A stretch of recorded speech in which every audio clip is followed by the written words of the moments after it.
Guys, ఈరోజు ఉతప్ప ఎలా చేసుకుందాం చూద్దాం. దానికి కావాల్సింది ఇడ్లీ పిండి, ఆనియన్, క్యారెట్, అల్లం, కొత్తిమీర, జీలకర్ర కలుపుకుందాం. సాల్ట్ వేసుకొని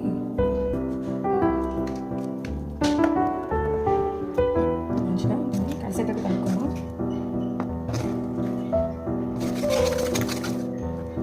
నెక్స్ట్ దీన్ని వేసుకుందాం. పెనం వేడయ్యాక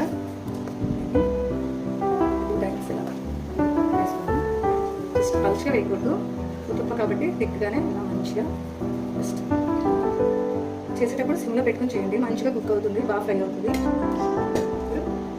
ఆనియన్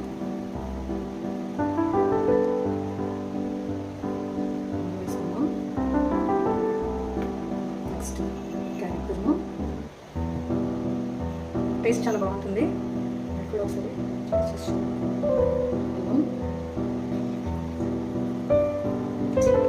జీరా లైట్గా,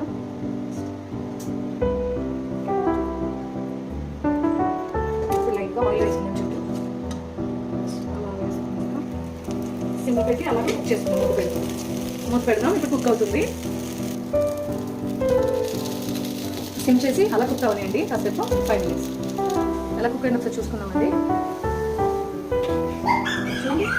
మంచిగా అయింది కదా. ఇప్పుడు టర్న్ చేసుకుందాం. మళ్ళీ మూత పెట్టి ఒక 5 minutes ఆగుతాం. ఓపెన్ చేద్దాం. అయిపోయి ఉంటుందండి అలాగే. దీన్ని ఇలా పీసెస్లో కట్ చేసుకుంటే బాగా కుక్ అవుతుంది. మంచిగా కూడా ఇంటికి వేస్తే మంచిగా పిజ్జాలా అనిపిస్తుంది. మనకి బాగా కుక్ అయింది కదా, చాలా చాలా బాగుంది.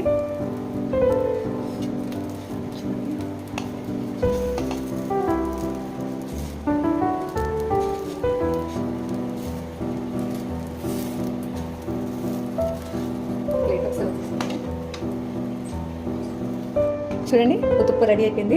ఇలా లేయర్గా పెడితే పిజ్జాలా అనిపిస్తుంది. పిల్లలు మంచిగా ఎంజాయ్ చేస్తారు. మీరు కూడా ఒకసారి ట్రై చేసి కామెంట్ చేయండి.